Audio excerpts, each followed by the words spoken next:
विद्यार्थियों, इस वीडियो में हमें विटामिन से संबंधित 100+ मोस्ट इम्पोर्टेंट प्रश्नों की चर्चा करेंगे। इससे पहले वाले हमने वीडियो में जितने भी विटामिन हैं, जल में घुलनशील या वसा में घुलनशील विटामिन, उनकी विस्तृत चर्चा की थी। इस वीडियो में हम 100 से भी ज़्यादा मोस्ट इम्पोर्टेंट क्वेश्चंस की चर्चा करेंगे, जो विभिन्न अलग अलग तरह की प्रतियोगी परीक्षाओं में प्रश्न पूछे गए हैं या प्रतियोगी परीक्षाओं में प्रश्न पूछे जाते हैं। तो इस वीडियो में हम इनको पढ़ेंगे। वीडियो स्टार्ट करने से पहले जिन विद्यार्थियों और दोस्त जो भी वीडियो को देख रहे हैं, अभी तक जिन्होंने इस चैनल को सब्सक्राइब नहीं किया, वो सब्सक्राइब कर लीजिए। सब्सक्राइब करने के कोई आपके पैसे नहीं लगते हैं, इससे एक तरह से मेरे को मोटिवेशन मिलता है। तो ज़रूर अपने चैनल को सब्सक्राइब करें और अन्य दोस्तों को भी इसको शेयर करें। चलिए वीडियो स्टार्ट करते हैं। तो विटामिन के इम्पोर्टेंट क्वेश्चन देखने से पहले हम जितने भी विटामिन हैं उनके रासायनिक नाम देखते हैं। तो हमने सबसे पहले वसा में घुलनशील विटामिन पढ़े थे, 4 विटामिन पढ़े थे हमने वसा में घुलनशील, ADEK, और हमने इसको एक ट्रिक से पढ़ा था, वसा में कीड़ा। इससे आप इसको याद कर सकते हो। तो एक का रासायनिक नाम रेटिनोल होता है। रेटिनोल जो हमारे आंखों की दृष्टि के लिए महत्वपूर्ण है। विटामिन डी का नाम कैल्सीफेरोल होता है। कैल्सीफेरोल जो कैल्शियम से संबंधित होता है, कैल्शियम को ये स्टोर करता है या धारण करता है, शरीर में बनाए रखता है। विटामिन ए को हम टोकोफेरोल कहते हैं, जो कि जन्म या जनन क्षमता के लिए महत्वपूर्ण होता है। और के को फाइलोक्विनोन कहते हैं, जो कि बेंजीन या जो नेप्थलीन जो वलय होती है उसके व्युत्पन्न से बने होते हैं। तो फाइलोक्विनोन या नेप्थोक्विनोन केक का रासायनिक नाम है। तो ये चारों हैं, ये जो चारों हैं ये तो है वसा में घुलनशील, वसा में घुलनशील विटामिन, ये चारों। अब इनको आप एक ट्रिक से याद कर सकते हो। इसके लिए एक मैं ट्रिक बता देता हूँ। जैसे इसको एक ट्रिक से याद करो आप, रॉकेट फायर। जैसे रॉकेट को हम फायर करते हैं तो रॉकेट ऊपर चला जाता है, तो रॉकेट से आप रस से रेटिनोल याद करो। रॉकेट कैसे आप करो, कैल्सीफेरोल। ऐसे आप करो टोकोफेरोल, और फायर से याद करो आप के। तो ADEK, इस तरह से आप इसको याद कर सकते हो। ADEK, rocket fire, retinol, calciferol, tocopherol, और फायर से मतलब है फाइलोक्विनोन। तो इस तरह से आप रॉकेट फायर से वसा में घुलनशील विटामिन को याद कर सकते हो। बाकी जो बच गए ये सारी जो विटामिन है ये सभी जल में घुलनशील विटामिन, ये जल में घुलते हैं। तो इनके रासायनिक नाम देखते हैं। B1 का रासायनिक नाम थाइमीन है, B1 को थाइमीन कहते हैं।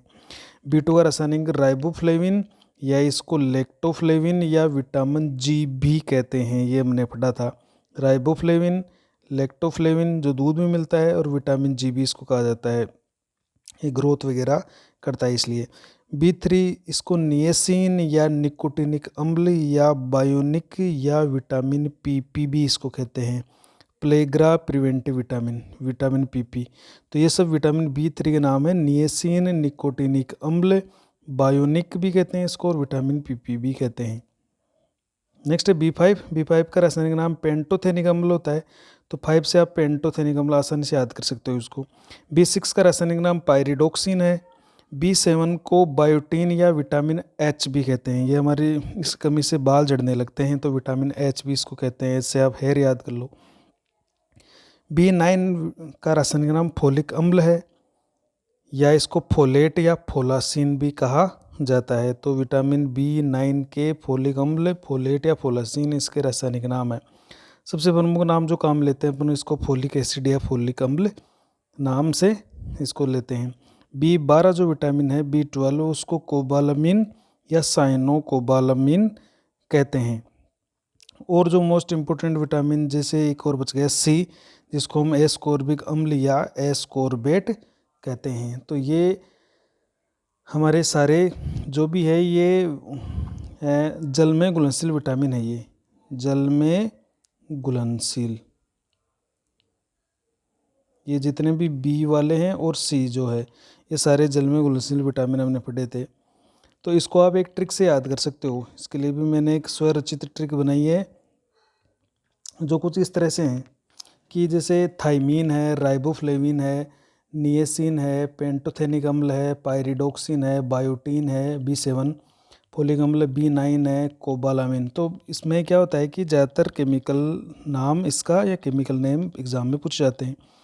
तो अब B1, B2, B3, B4 नहीं है, B5, B6, B7 को B8 भी कहा जाता है, B9 और B12। इस तरह से याद कीजिए इसको क्रम से। तो आप इसको इस तरह से याद सकते हो कि एक ट्रिक बना देते हैं कि थारा नई न्यू को अपन लेते हैं नई पेंट पाई बिल्कुल फुल साइज में। तो एक तरह से ये याद करने के लिए आपको ट्रिक बनाई है मैंने, थारा नई पेंट पाई बिल्कुल फुल साइज में। तो थारा का मतलब हो गया था से थाइमीन, रा से हो गया राइबोफ्लेविन, नई से आप निएसिन या निकोटिनिक अम्ल याद रखिएगा, पेंट से पेंटोथेनिक अम्ल याद कर लोगे आप, पाई से पाइरिडोक्सिन, बिल्कुल से आप याद रखो बायोटीन, और फुल से आप याद करो फोलिक, और साइज से याद करो आप साइनोकोबालामिन।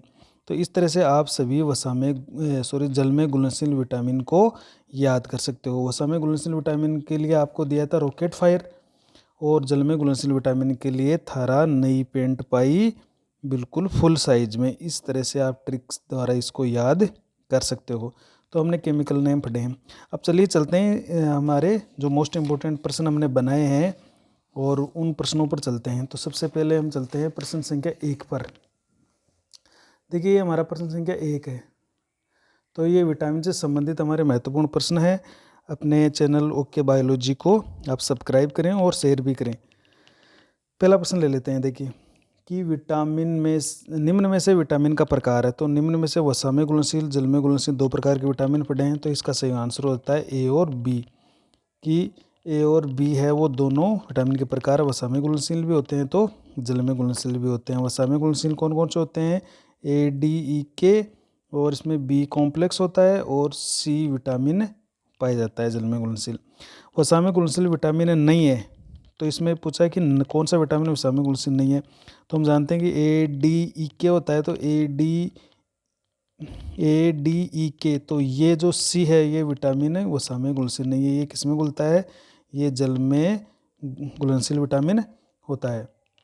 तीसरा प्रश्न देखते हैं, जल में घुलनशील विटामिन है जो जल में घुलता है। तो ए और बी, इसमें जैसे बी घुलता है लेकिन ए नहीं घुलता है, बी और सी, सी डी और डी ई, तो इसमें सही ऑप्शन हो जाता है बी और सी, कि बी कॉम्प्लेक्स और सी है वो विटामिन जल में घुलनशील विटामिन होते हैं। निएसिन किस विटामिन का रासायनिक नाम है? तो हमने ये बताया था कि निएसिन है वो विटामिन B3 का रासायनिक नाम है। अभी हमने देखा था विटामिन B3 को निएसिन भी कहते हैं या निकोटिनिक अम्ल भी कहते हैं इसको, B3 को। इसको रेटिनॉल कहा था, इसको हमने B1 को थायमीन कहा था, B5 को हमने पेंटोथेनिक एसिड कहा था। तो बच गया B3, इसको निएसिन या निकोटिनिक अम्ल या बायोनिक या विटामिन PPB इसको कहते हैं। प्लेग्रा से बचाव करने वाला विटामिन है। तो प्लेग्रा से बचाव करने वाला विटामिन B3 होता है, जिसको हम निएसिन भी कहते हैं या निकोटिनिक अम्ल भी कहते हैं। ये प्लेग्रा से भी बचाव करता है, इस कारण इसको हमने क्या कहा था? विटामिन PPB कहा था। प्लेग्रा प्रिवेंटिव विटामिन होता है, ये प्लेग्रा से बचाव करता है। तो वो विटामिन कौन सा है? B3 विटामिन है। रेटिनॉल किस विटामिन का रासायनिक नाम है? तो हम जानते हैं कि रेटिनॉल, इसको तो आप बिल्कुल याद कर सकते हो, रेटिनॉल, रेटिना। तो ये हमारे विटामिन ए का रासायनिक नाम होता है, जो हमारी आंखों की ज्योति के लिए महत्वपूर्ण होता है। कौन सा विटामिन बी कॉम्प्लेक्स समूह में नहीं आता है? तो नहीं आ रहा है, बी कॉम्प्लेक्स में नहीं है। तो थायमीन भी बी कॉम्प्लेक्स में आता है, निएसिन भी आता है। थायमीन को हम कहते हैं B1, निएसिन को कहते हैं हम B3, राइबोफ्लेविन को कहते हैं अपन B2, हमने B2 कहा था इसको, राइबोफ्लेविन को, और रेटिनॉल को हम ए कहते हैं। तो ये तीनों तो बी कॉम्प्लेक्स में आते हैं, जबकि रेटिनॉल बी कॉम्प्लेक्स में नहीं आता है। फैट सोल्यूबल विटामिन किस अंग में संग्रहित होते हैं? तो ध्यान रखिएगा, जो वसा में घुलनशील से जितने भी विटामिन हैं वो हमारे यकृत के अंदर जाकर स्टोर हो जाते हैं। रिकेट्स नामक रोग किस विटामिन की कमी से होता है? तो रिकेट्स होता है कि छोटे बच्चों में होता है जिनकी हड्डियाँ मुलायम हो जाती है, मुड़ने लगती है, तो ये विटामिन डी की कमी से होता है। जब विटामिन डी की कमी हो जाती है तो बच्चों में रिकेट्स हो जाता है और वयस्क में ओस्टियोमलेशिया हो जाता है। 10वां प्रश्न पढ़ते हैं नेक्स्ट प्रश्न। अगले प्रश्न की बात करते हैं अपन कि निम्न में से कौन सा पेय पदार्थ विटामिन सी का सबसे अच्छा स्रोत है? विटामिन सी जो एस्कॉर्बिक अम्ल है वो मिलेगा हमें। तो विटामिन सी हमें खट्टे पदार्थों से मिलता है, तो हम इसमें छांट लेंगे आम का रस, केले का रस, दूध और नींबू का रस। तो निश्चित है कि नींबू का रस है वो विटामिन सी का एक अच्छा स्रोत है इनमें से। विटामिन ए का अच्छा स्रोत कौन सा है? तो विटामिन ए हमने पढ़ा था कि गाजर है या हरी पत्तेदार सब्जियां या दूध से मिलता है, तो इसका एक अच्छा स्रोत छांटना है इनमें से हमें। तो दाल, नींबू, अनाज और गाजर, तो निश्चित बात है कि गाजर विटामिन ए का अच्छा स्रोत होता है। विटामिन के का कार्य लिखिए। तो विटामिन ए के का क्या कार्य होता है? तो विटामिन के हमने कहा था कि ये हमारे रक्त का थक्का बनाने में बहुत महत्वपूर्ण भूमिका निभाता है। तो ये त्वचा के लिए उपयोगी है, दृष्टि आंखों के लिए लाभदायक है, मस्तिष्क स्वास्थ्य के लिए महत्वपूर्ण और रक्त स्कंदन हेतु उपयोगी है। तो इन चारों में से मोस्ट इम्पोर्टेंट इसका कार्य है रक्त स्कंदन करना। बेरीबेरी डिजीज़ किस विटामिन की कमी से होता है? ये प्रश्न बहुत एग्जाम में पूछा गया है, तो इसको याद कीजिए। बेरीबेरी डिजीज़ किस विटामिन की कमी से होती है? तो ये बेरीबेरी जो रोग है, हमने कहा था कि ये विटामिन B1 जो थायमीन होता है, B1 को हम क्या कह रहे हैं? थायमीन। इस थायमीन की कमी से बेरीबेरी रोग हो जाता है। किस विटामिन में कोबाल्ट पाया जाता है? बहुत ही महत्वपूर्ण प्रश्न है। कोबाल्ट जो कि एक धातु होती है, ये धातु किस एकमात्र विटामिन में पाई जाती है? जिसका नाम है B12। तो ये मैंने पढ़ा था कि B12 में कोबाल्ट पाई जाती है। B12 को हमने क्या कहा था? कोबालामिन कहते हैं इसको, या साइनो कोबालामिन भी इसको कहते हैं। नाइट ब्लाइंडनेस किस विटामिन की कमी से होता है? 15%। नाइट यानी रात, रात को दिखता नहीं है, तो ये किस विटामिन की कमी से होता है? तो ये विटामिन ए की कमी से होता है, रतौंधी होता है। इसको हिंदी में क्या कहते हैं? रतौंधी, या अंग्रेजी में कहते हैं इसको नाइट ब्लाइंडनेस। तो ये विटामिन ए की कमी से होता है। नेक्स्ट प्रश्न ले लेते हैं अपन। सेरेब्रल हीमोरेज किस विटामिन के द्वारा होता है? तो जो सेरेब्रल हीमोरेज है वो सेरेब्रल हीमोरेज यानी सेरेब्रल होता है हमारे जो मस्तिष्क है उसका पार्ट है, ये हीमोरेज है रक्त का स्राव, रक्त का स्राव। तो मस्तिष्क में जो सेरेब्रम है या सेरेब्रल पार्ट है उसमें रक्त का स्राव किस विटामिन की कमी से होता है? तो रक्त का स्राव तब होता है जब विटामिन के की कमी हो जाती है, तो रक्त का थक्का नहीं बन पाता है, रक्त बहने लगता है, तो विटामिन के की कमी के कारण सेरेब्रल हीमोरेज हो जाता है। निम्न में से किसी विटामिन में धातु पाई जाती है? तो हमने ऊपर पढ़ा था कि कोबाल्ट धातु है और वो विटामिन B12 के अंदर पाई जाती है। इसमें कौन सी विटामिन कोबाल्ट धातु पाई जाती है? B12 के अंदर। जनन स्वास्थ्य को बनाए रखने वाला विटामिन कौन सा है? तो हम कह रहे हैं कि विटामिन ई जो टोकोफेरोल है वो ऐसा विटामिन है जो जनन स्वास्थ्य को बनाए रखता है। टोकोफेरोल ये ऐसा विटामिन है ई जो कि जनन क्षमता के लिए या नपुंसकता को दूर करने के लिए बहुत महत्वपूर्ण है। विटामिन ए की कमी से जनन स्वास्थ्य गड़बड़ा जाता है, तो विटामिन ए है वो जनन स्वास्थ्य को बनाए रखने वाला विटामिन है। 19वां प्रश्न देखते हैं अपन कि एक व्यक्ति में जो बहुत कमज़ोर है, थकावा सा लग रहा है और चल नहीं सकता, यानी बहुत उसमें वीकनेस है, आपको लग रहा है कि वो थका हुआ है, चल नहीं सकता, और एक बार बैठ गया तो उठ भी नहीं सकता, तो ऐसी स्थिति किस विटामिन की कमी से होगी? तो ये एक इम्पोर्टेंट प्रश्न है। ऐसी स्थिति B1 विटामिन की कमी से होगी और इस रोग को हम क्या कहेंगे? बेरीबेरी। इसको हम कहेंगे बेरीबेरी डिजीज़ कहेंगे इसको। तो ये बेरीबेरी डिजीज़ होगी जो विटामिन B1 की कमी से होगी। नेक्स्ट प्रश्न देख लेते हैं अपन 20वां प्रश्न कि किस विटामिन का संश्लेषण आंतों में जीवाणुओं के द्वारा होता है? ये हमारे शरीर में तो बनते हैं, लेकिन कुछ स्पेशल जो बैक्टीरिया, आर्की बैक्टीरिया होते हैं, जीवाणु होते हैं, वो उनका संश्लेषण करते हैं। तो इनमें विटामिन के और विटामिन B12 जब हमने विस्तृत अध्ययन किया था तभी पढ़ा था कि विटामिन के और विटामिन B12 ऐसे विटामिन है जो हमारे शरीर में जीवाणु द्वारा संश्लेषित हो जाते हैं। नेक्स्ट पढ़ते हैं अपन, इंपॉर्टेंट प्रश्न है ये आंतों में जीवाणु वाला, तो के और विटामिन B12। 3Ds, 3 डिजीज़ है। 3Ds का मतलब 3 डिजीज़ है, डर्मेटाइटिस, डायरिया और डेमेंटिया। डर्मेटाइटिस का मतलब होता है त्वचा पर सूजन, त्वचा पर सूजन आ जाती है। डायरिया का मतलब अतिसार या दस्त लगते हैं। और डेमेंटिया का मतलब है मंद बुद्धि या याददाश्त में कमी आ जाती है, याददाश्त में कमी होना। तो ये डेमेंटिया या डायरिया है वो विटामिन B3 की कमी से होता है, अर्थात नियसिन जो विटामिन है उसकी कमी से होता है। नियसिन को हम क्या कहते हैं, B3 विटामिन कहते हैं।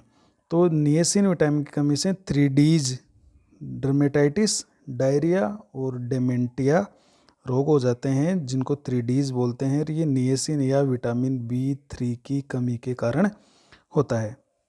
नेक्स्ट 22वां प्रश्न अपन लेते हैं कि विटामिन ई का प्रचुर स्रोत कौन सा है। तो विटामिन ए हमने पढ़ा था कि इसको टोकोफेरोल कहते हैं, विटामिन ए को।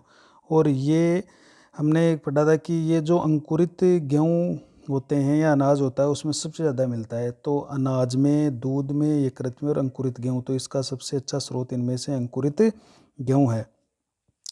पॉलिश किया हुआ चावल खाने से किस विटामिन की कमी हो जाती है। तो अगर पॉलिश किया हुआ चावल लगातार प्रयोग किया जाए, जिन क्षेत्रों में, जिन देशों में पॉलिश किया हुआ चावल ज़्यादा इस्तेमाल किया जाता है, तो वहाँ पर देखा है कि उन व्यक्तियों में थायमीन की कमी हो जाती है।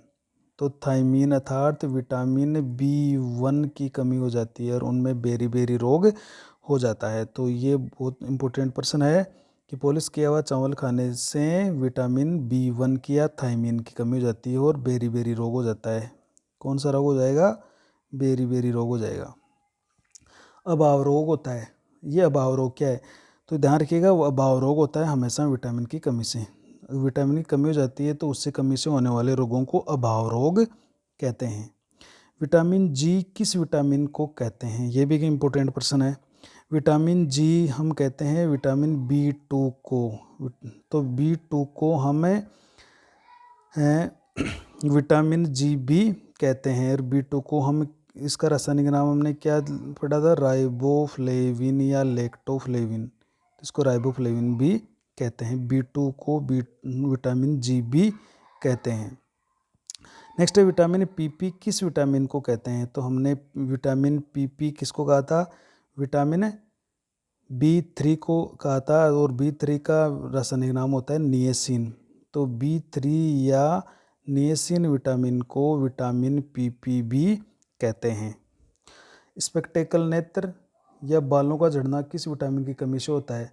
तो स्पेक्टेकल नेत्र, जो आंखें अंदर दसी हुई सी रहती है, बाल झड़ने लगते हैं, गंजा हो जाता है आदमी, तो ये मुख्यतः विटामिन B7 की कमी से होता है। और B7 को का रासायनिक नाम क्या है, बायोटीन। इसको बायोटीन या विटामिन H भी कहते हैं। तो विटामिन B7, बायोटीन या विटामिन H की कमी से बाल झड़ने लगते हैं। नेक्स्ट है कि पांडु रोग किस विटामिन के कारण होता है। पांडु रोग होता है जिसमें RBC की कमी होने लगती है, शरीर पीला सा दिखाई देने लगता है। तो ये जो पांडु रोग है ये विटामिन B12 की कमी से होता है। नेक्स्ट प्रश्न लेते हैं 29वां, पत्रिका निर्माण किस विटामिन की कमी से होता है। तो हमें पत्रिका निर्माण अगर नहीं हो तो हम कहते हैं कि कई व्यक्तियों में जब पत्रिका निर्माण हो जाता है तो कई लोग कहते हैं कि नींबू का पानी पीना चाहिए, जो अम्ल है उसको पत्री को टुकड़े करके बाहर निकाल देगा। तो जाहिर सी बात है, जो खट्टे फल होते हैं उनमें विटामिन C होता है। तो अगर हम खट्टे फल नहीं खाएंगे, विटामिन C हमारे शरीर में नहीं होगा तो पथरी बनने का चांस बढ़ जाएगा। तो अगर पथरी का निर्माण हो जाता है तो वो विटामिन C की कमी से हो सकता है। तो एस्कोर्बिक अम्ल विटामिन C का रासायनिक नाम है एस्कोर्बिक एसिड या एस्कोर्बिक अम्ल, उसकी कमी से पथरी का निर्माण हो जाता है। सर्दी जुकाम की दवा की तरह कौन सा विटामिन काम करता है। तो अगर हमें समय समय पर विटामिन C या नींबू का पानी या संतरा खाते हैं तो हमें सर्दी जुकाम नहीं हो पाएगा, क्योंकि ये विटामिन C है वो सर्दी जुकाम की दवा की तरह कार्य करता है। तो विटामिन सी सर्दी जुकाम की दवा की तरह कार्य करता है। विटामिन, फिर नेक्स्ट प्रश्न है कि आरबीसी के परिपक्वन में आवश्यक विटामिन कौन सा है। तो आरबीसी का जो परिपक्वन करता है वो विटामिन बी 12 करता है, ये याद रखिएगा। बी 12 जिसको हम कहते हैं कोबालामिन या साइनोकोबालामिन, ये आरबीसी के परिपक्वन में बहुत महत्वपूर्ण भूमिका निभाता है। बी 12 जिसको हम साइनोकोबालामिन या कोबालामिन्स भी कहते हैं। लेक्टोफ्लेविन जो दूध में पाया जाता है वो किस विटामिन का नाम है। तो फ्लेविन शब्द आता है राइबोफ्लेविन में, और राइबोफ्लेविन नाम है विटामिन बी 2 का। तो लेक्टोफ्लेविन है वो बी 2 का नाम है, जो कि दूध में पाया जाता है, और ये बी 2 विटामिन होता है। इसका एक नाम और है राइबोफ्लेविन, इसको राइबोफ्लेविन या लेक्टोफ्लेविन भी कहते हैं, या इसको विटामिन जी भी हमने कहा था। नेक्स्ट प्रश्न देख लेते हैं। कौन सा विटामिन अधिकांश भोज्य पदार्थों में पाया जाता है तथा मानव में उसकी कमी होना दुर्लभ है। तो ये देखा गया है कि एक ऐसा विटामिन है इनमें से कि जो लगभग अनाज के अंदर या भोज्य पदार्थों में पाया जाता है, उसकी कमी बहुत ही कम देखी गई है मनुष्य में। तो वो विटामिन है पेंटोथेनिक अम्ल, जिसको पेंटोथेनिक अपन कहते हैं बी 5।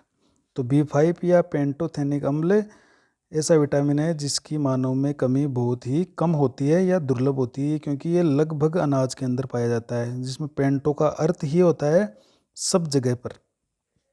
नेक्स्ट प्रश्न देखते हैं, किलोसिस किस विटामिन कमी से होता है। एक महत्वपूर्ण प्रश्न है। तो किलोसिस में क्या होता है, मुख के किनारे फट जाते हैं और वहाँ से रक्त आने लगता है। तो ये जब स्थिति आती है किलोसिस की, तो उसमें होता है विटामिन बी 2 की कमी।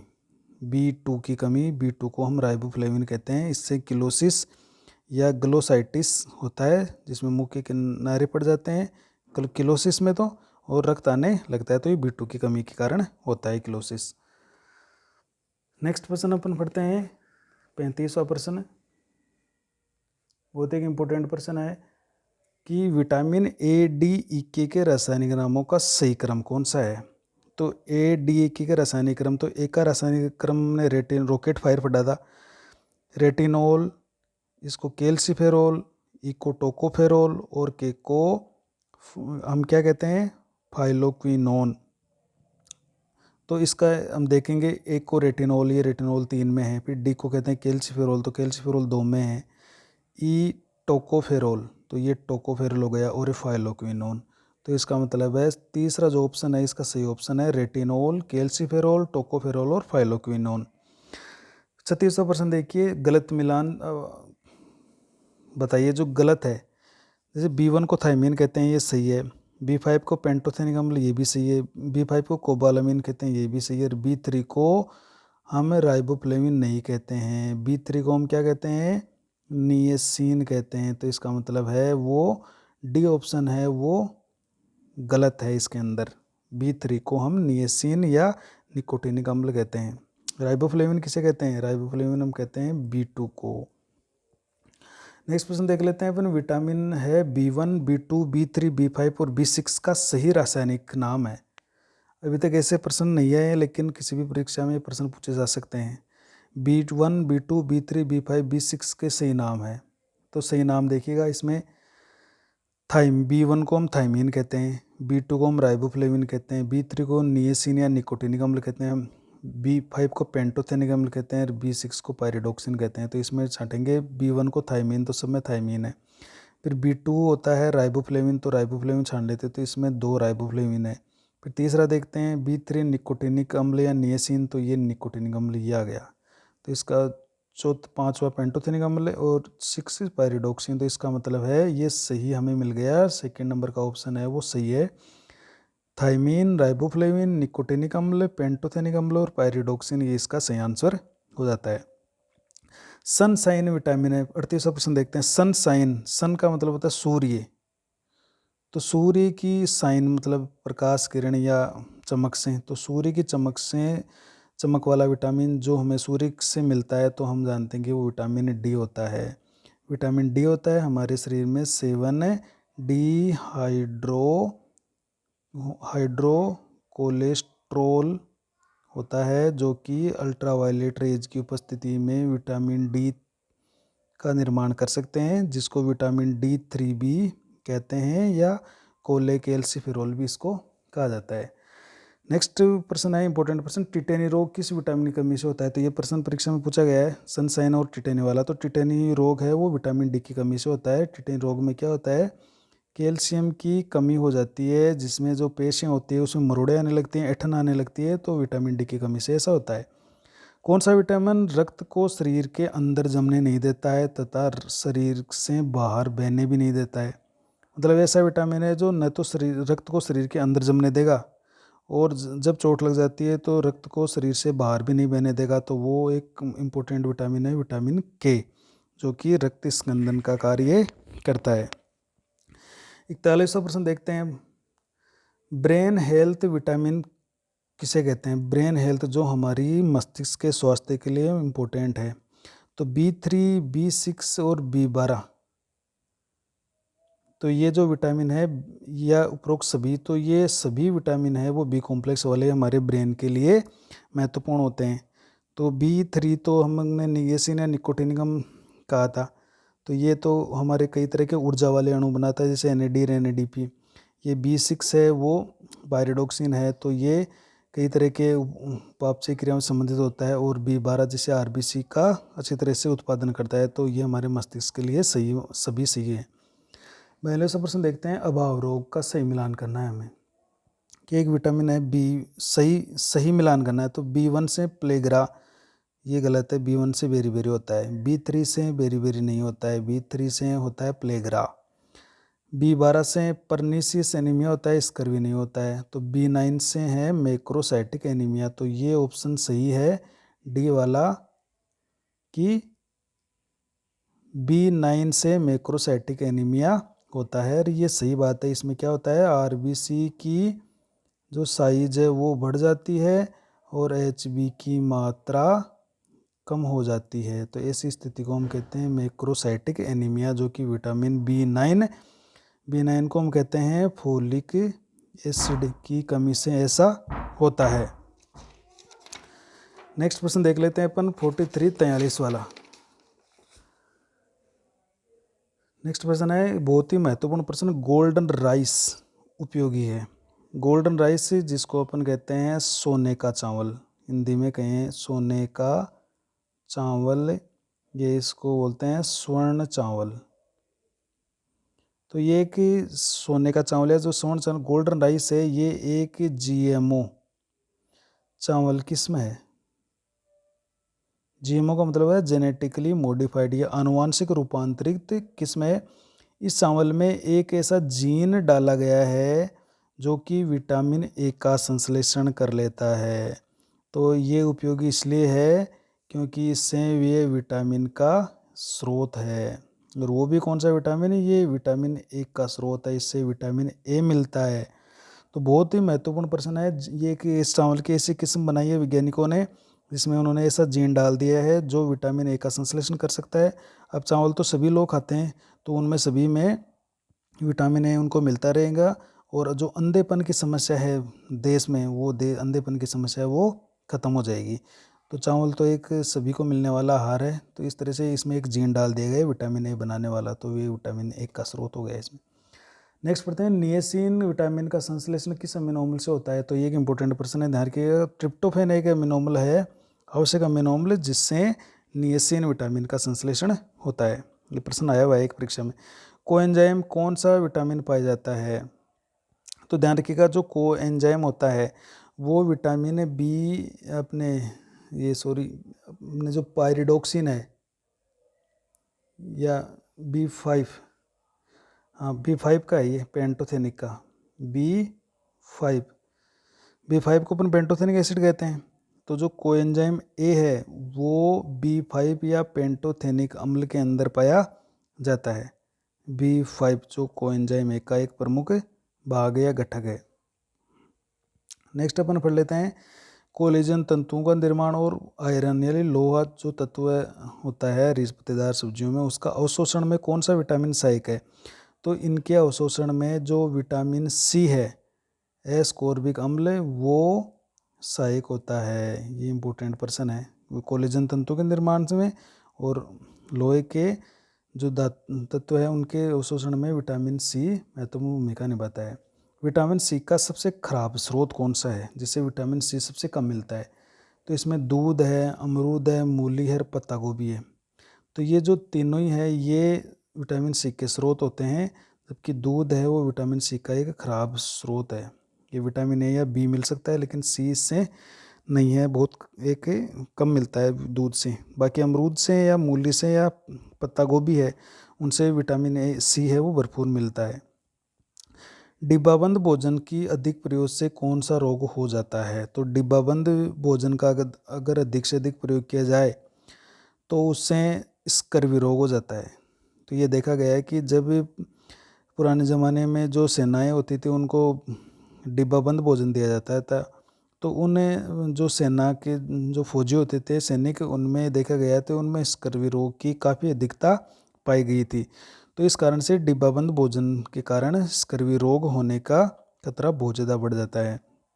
विटामिन बी9 फोलिक अम्ल का प्रमुख स्रोत है। तो फोलिक अम्ल का प्रमुख स्रोत इसमें है दूध है, मांस है, हरी पत्तेदार सब्जियां और गेहूं के बीज का तेल। तो इसमें जो फोलिक अम्ल है वो हरी पत्तेदार सब्जियों से सबसे ज़्यादा मिलता है। जैसे फोलिक अम्ल फोलेट, फोलेट का मतलब एक फोलियम शब्द है, फोलियम शब्द का मतलब होता है पत्तेदार सब्जियां, पत्तेदार सब्जियां। तो ये पत्तेदार सब्जियों से फोलिक अम्ल सबसे ज़्यादा मिलता है। हरी पत्तेदार सब्जियां हैं अगर खाते हैं तो उसमें फोलिक अम्ल की कोई कमी नहीं आती है।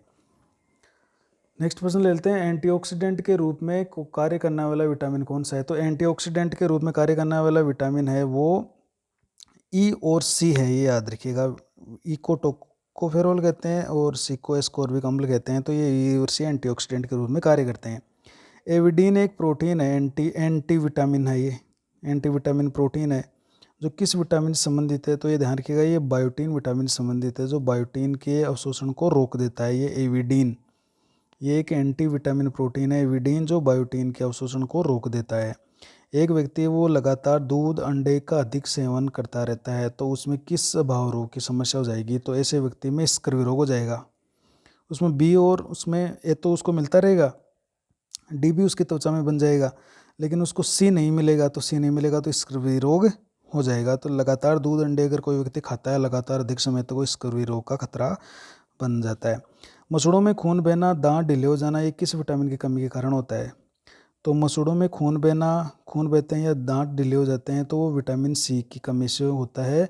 और इस तरह के रोग को हम कहते हैं स्कर्वी, मुंह से खून आना या दांतों का ढीले हो जाना, तो इस सी की कमी से होता है।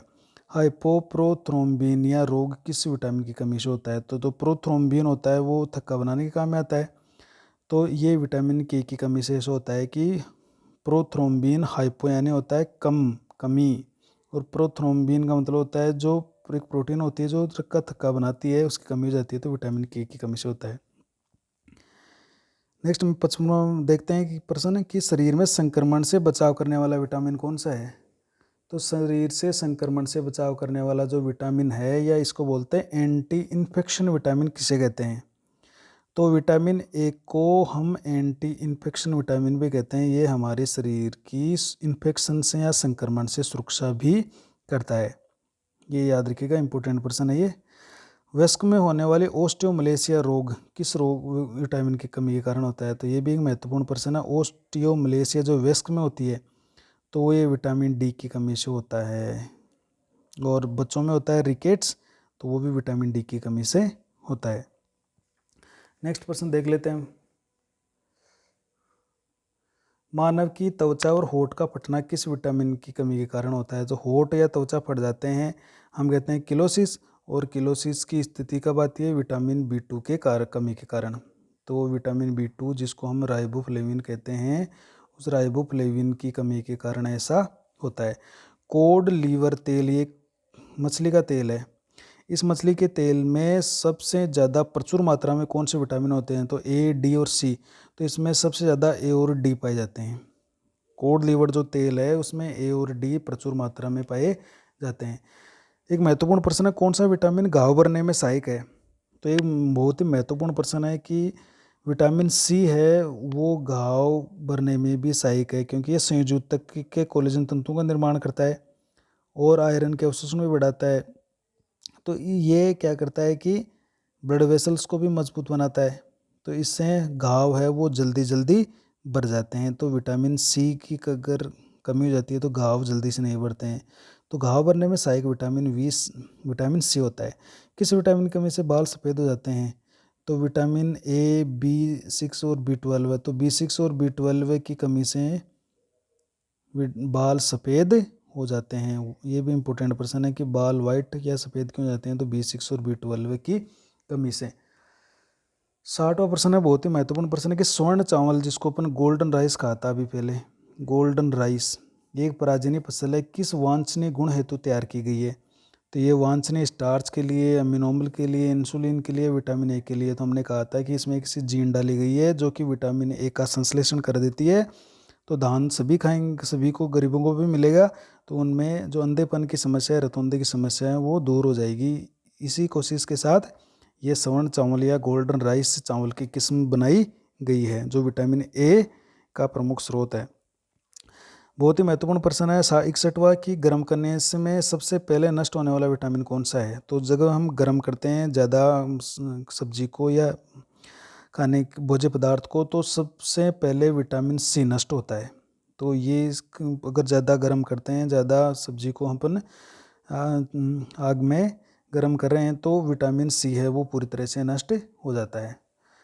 नेक्स्ट प्रश्न है, मानव शरीर में कौन सा विटामिन भंडारित नहीं होता है या संचित नहीं होता है? तो विटामिन डी है वो हमारे त्वचा में बना और ख़त्म हो गया। तो विटामिन डी का भंडारण नहीं होता है। बाकी ए डी के ये जो बाकी के हैं ये संचित हो जाते हैं हमारे यकृत में। नपुंसकता या बंध्यता किस विटामिन की कमी से होते हैं? तो हम कहते हैं नपुंसकता या बंध्यता या जनन क्षमता में कमी तो विटामिन ई की कमी से होता है। विटामिन ई को हम कहते हैं टोकोफेरोल की कमी से, विटामिन ई की कमी से नपुंसकता या बंध्यता की स्थिति आ जाती है। नेक्स्ट प्रश्न है, किस पदार्थ का प्रमुख कार्य शरीर की सुरक्षा करना या रक्षात्मक कार्य है? तो इनमें से प्रोटीन, वसा, कार्बोहाइड्रेट और विटामिन, तो जो विटामिन होते हैं उनका प्रमुख कार्य होता है शरीर की सुरक्षा करना, ये याद रखिएगा। छिली हुई सब्जियों को, बहुत महत्वपूर्ण प्रश्न है, अगर कोई सब्जी है अपन छिली हुई है फिर उसको हम धोते हैं ज़्यादा पानी से, तो कौन सा विटामिन बाहर चला जाता है? तो विटामिन सी है ये बाहर चला गया। छिली हुई सब्जियों को ज़्यादा धोने पर कौन सा विटामिन बाहर निकल जाता है? तो वो है विटामिन सी। क्यों निकल जाएगा? क्योंकि विटामिन सी है वो जल में घुलनशील विटामिन है। तो अगर हम कटी हुई सब्जी को, छिली हुई सब्जी को बार बार धोते हैं तो विटामिन सी है वो जल में घुलकर बाहर चला जाता है। तो सब्जी को छिलने से पहले अच्छी तरीके से धो लेना चाहिए, छिलने के बाद में सब्जी को नहीं धोना चाहिए, इसका मतलब ये है। मानव शरीर द्वारा, ये इंपॉर्टेंट प्रश्न कि मानव शरीर द्वारा संश्लेषित विटामिन कौन सा है जिसको मानव शरीर खुद संश्लेषण करता है? तो हम ये कहते हैं कि मानव शरीर है वो विटामिन डी, सूर्य के प्रकाश से विटामिन डी का संश्लेषण करता है। इस स्कर्वी रोग की संभावना कब ज़्यादा होती है? तो स्कर्वी रोग कब ज़्यादा होता है कि गर्भवती महिला को, तंबाकू सेवन व्यक्ति को, शराबी व्यक्ति को, अपंग व्यक्ति को। तो इसमें सबसे ज़्यादा स्कर्वी रोग की जो संभावना होती है वो होती है शराबी व्यक्ति को। अगर एक व्यक्ति ज़्यादा मात्रा में शराब पीता है, अधिक समय तक, लंबे समय तक वो शराब पी रहा है, तो उसमें स्कर्वी रोग की संभावना बढ़ जाती है। नेक्स्ट प्रश्न है, विटामिन ए की कमी से रतौंधी रोग होता है, ये हमें पता है। और इस रतौंधी का एक अन्य नाम क्या है? तो जो ये रतौंधी नाइट ब्लाइंडनेस है, इसका एक नाम निक्टेलोपिया भी होता है। ये निक्टेलोपिया, ये इसका एक अन्य नाम और है रतौंधी का। तो ध्यान रखिएगा, ये इंपॉर्टेंट प्रश्न, रतौंधी का अन्य नाम निक्टेलोपिया भी है। विटामिन डी का रासायनिक रूप है। तो विटामिन डी को कैल्सीफेरोल भी कहते हैं, कोले कैल्सीफेरोल भी कहते हैं, अर्गो कैल्सीफेरोल भी कहते हैं।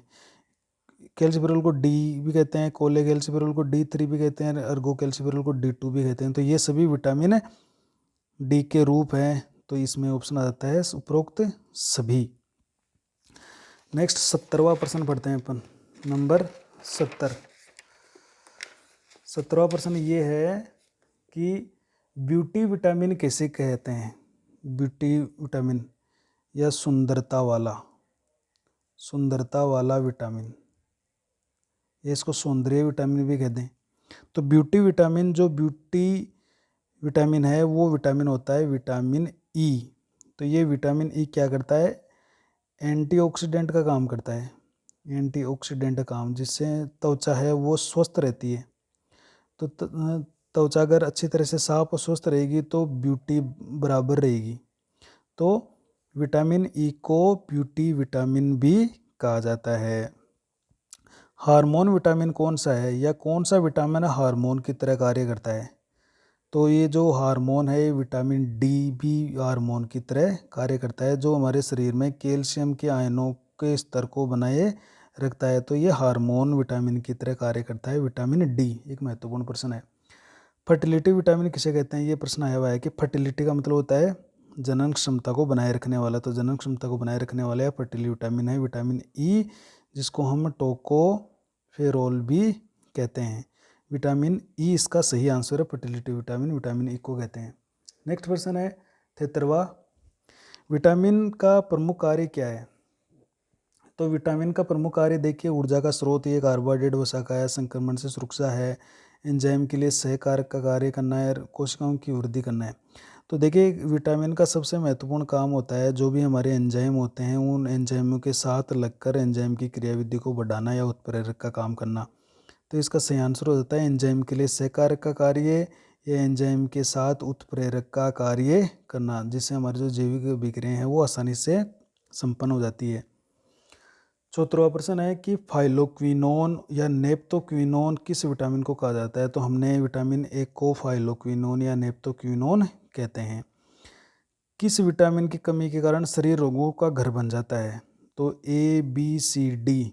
तो ये जो बी कॉम्प्लेक्स होता है, अगर इनकी कमी हो जाती है तो शरीर में बहुत सारे रोग हो जाते हैं।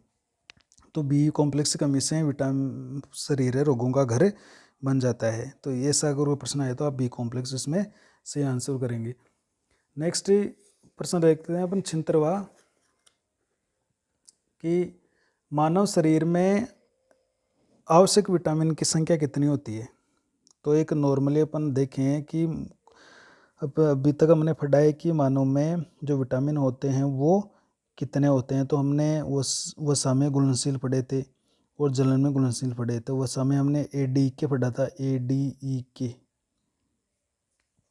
और हमने जल में घुलनशील पढ़े थे B1, B2, B3, B5, B6, B7, B9, B12 और C। तो ये विटामिन हमने इम्पोर्टेंट ये विटामिन हम नॉर्मली पढ़ते हैं। तो 4 तो ये वसा में घुलनशील है, 1 2 3 4 5 6 7 8 9 ये जल में घुलनशील है। तो 9 और 4 टोटल 13। तो मानव में आवश्यक विटामिनों की संख्या लगभग प्राय 13 होती है। नेक्स्ट प्रश्न, वसा में घुलनशील विटामिनों की संख्या। तो वसा में घुलनशील विटामिन हमने ऊपर पढ़ लिए, डी के 4 है, तो वसा में घुलनशील विटामिनों की संख्या 4 होती है। जल में घुलनशील विटामिनों की संख्या प्राय होती है, तो जल में घुलनशील विटामिन की संख्या हमने 9 पढ़ी है। तो 9 जल में घुलनशील विटामिन की संख्या मुख्यतः पाई जाती है। बहुत ही इंपॉर्टेंट प्रश्न है कि भूमि में बहते हुए जल में रेन जो वाटर होता है, बहता हुआ पानी बरसात का, उसमें कौन सा विटामिन पाया जाता है? तो ये देखा गया है कि बहते हुए पानी में विटामिन B12 पाया जाता है। क्यों पाया जाता है? क्योंकि B12 जीवाणुओं के द्वारा या बैक्टीरिया के द्वारा ये संश्लेषित होता है। तो एक से बैक्टीरिया पौधों में या जीवों में पाए जाते हैं, और वो जब बरसात होती है तो उसके साथ मिलकर भूमि में पहुंच जाते हैं। तो B12 विटामिन बहते हुए वर्षा जल में पाया जाता है। एक महत्वपूर्ण प्रश्न है। एक महत्वपूर्ण प्रश्न और है कि खमीर युक्त चावल अर्थात फर्मेंटेड, जिसको फर्मेंटेड किया गया है, किण्वित किया गया है, खमीर युक्त चावल है, मतलब उसको सड़ाया गया है, तो इसमें किस तरह का विटामिन का ये प्रबल स्रोत है? तो फर्मेंटेड होगा, तो फर्मेंटेड किसी कारण से होगा? जीवाणु के द्वारा होगा।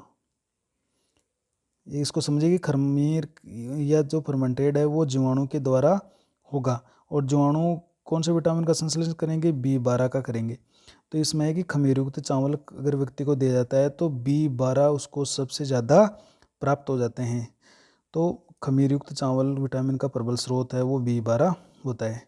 Anti stress vitamin, anti stress जो तनाव मुक्त या तनाव को दूर करते हैं, तो अगर कोई व्यक्ति तनावग्रस्त रहता है तो उसको बी कॉम्प्लेक्स दिया जाता है। तो ए बी सी डी, तो बी कॉम्प्लेक्स है वो एंटी स्ट्रेस विटामिन के अंदर आते हैं, और इसमें सबसे महत्वपूर्ण होता है B12। जो B12 होता है वो एंटी स्ट्रेस विटामिन में सबसे प्रमुख होता है। एक महत्वपूर्ण प्रश्न है, केसले इंटरेस्टिंग फैक्टर जो हमारे आमाशय में बनता है, ये हमारे जो आमाशय है स्टोमक उसके अंदर बनता है।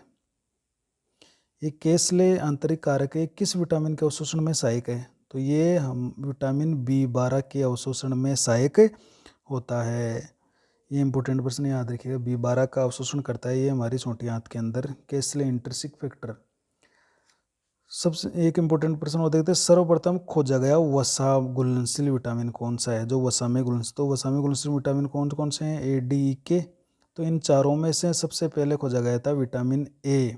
1920 की बात है लगभग। विटामिन ए है वो वसा में घुलनशील विटामिनों में सबसे पहले खोजा गया था विटामिन ए। नेक्स्ट प्रश्न है, सर्वप्रथम खोजा गया विटामिन। तो सबसे पहले विटामिन की खोज है वो B1 को है। तो B1 विटामिन जो थायमीन है वो विटामिन कश्मीर फंग के द्वारा खोजा गया। ध्यान रखिएगा ये चावल की भूसी में से खोजा गया था, चावल की भूसी में। तो चावल के जो तुष होते हैं उनमें ये खोजा गया था थायमीन B1, जो सबसे पहला खोजा गया विटामिन था। नेक्स्ट प्रश्न देख लेते हैं, सर्वाधिक जटिल संरचना वाला और सबसे बड़ा जो विटामिन है वो कौन सा है? जिसकी सबसे मोस्ट कॉम्प्लेक्स, जिसको कहेंगे most complex vitamin, complex structure वाला विटामिन, तो वो विटामिन B12 है। तो इसमें देखो कोबाल्ट होता है, धातु होता है, और उसके चारों ओर एक विशिष्ट संरचना बनाती है। तो सर्वाधिक जटिल संरचना वाला और एक